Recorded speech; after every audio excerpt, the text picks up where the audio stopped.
किसान भाइयों, आप सभी का स्वागत है। को 0238 गन्ने की किस्म में रोग लगने के बाद किस प्रजाति की गन्ने की बुआई करें, ये किसानों के समक्ष एक विचारणीय प्रश्न है। पूर्वी उत्तर प्रदेश और मध्य उत्तर प्रदेश में काफ़ी किसान भाई कोलख 14201 गन्ने की किस्म लगा रहे हैं। आज हम इस गन्ने की किस्म की विशेषताएं बताएंगे और इसका सही लगाने का समय। किसान भाई, ये जो गन्ना आप देख रहे हैं 20 अप्रैल का लगाया हुआ है और इसकी भी जो लंबाई है करीब 8 फीट 9 फीट के आसपास हो गई है। खास बात है कि पोका बोइंग नहीं लगा है कहीं भी।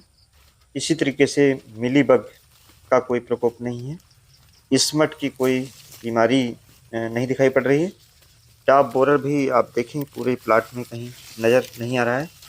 और इसके अलावा अगर आप बात करते हैं स्टेम बोरर की, वह भी नहीं है। और बाद में जो अभी 118 में, 13235 में और 15023 में, 11015 में बिल्ट और रूट बोरर लगा था, वो भी इस वैरायटी में नहीं है।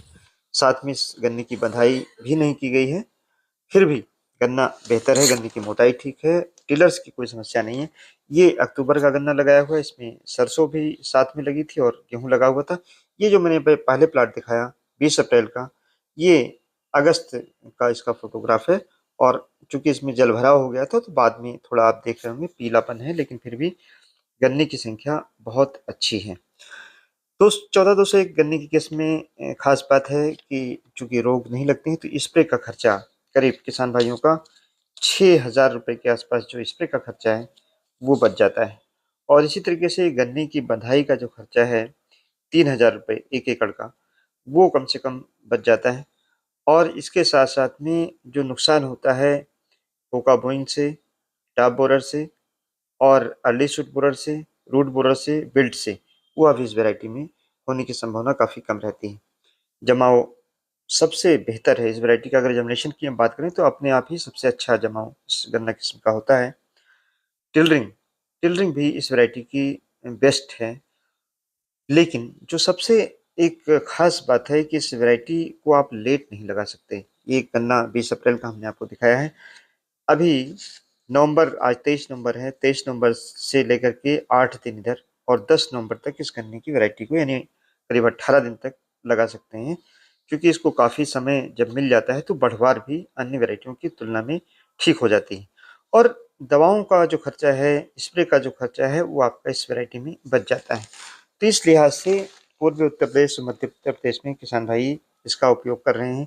क्योंकि 118 गन्ने के किस्म में भी बिल्ट की बीमारी, रूट बोरर की बीमारी लगी हुई है। 238 में पोका बोइंग है। साथ ही में अगर बात करें रूट बोरर भी है। और इसके साथ साथ में जो सबसे खराब बात है, रेड राट लगा हुआ है। ये ऐसी गन्ना किस्म है जिसमें कोई इस तरीके की बीमारी 14-201 में अभी तक नहीं लगी हुई है।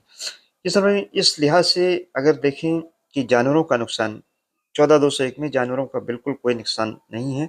और जंगली जानवर भी और साथ में और भी किसी प्रकार का नुकसान इसमें नहीं होता। पेड़ी गन्ना बहुत अच्छा होता है चूँकि टिल्डिंग अच्छी है। अब हम इसके पैकेज और प्रैक्टिस के बारे में बताएंगे। इस समय इस वैरायटी को अभी 23 से 10 नवंबर के बीच में आप ट्रेंच विधि से लगाएं।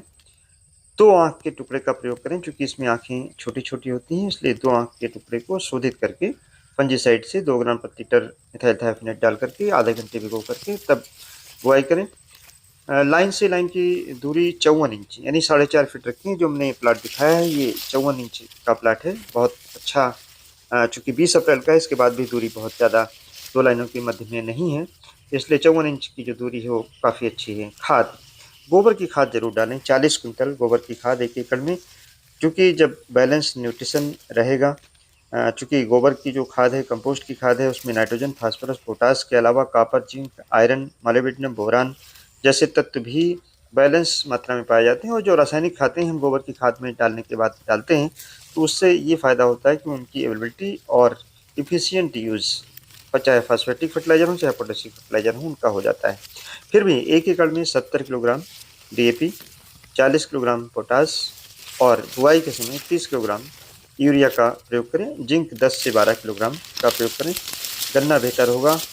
अच्छा है, बस बुआई में आप ध्यान रखें। धन्यवाद। जय हिंद।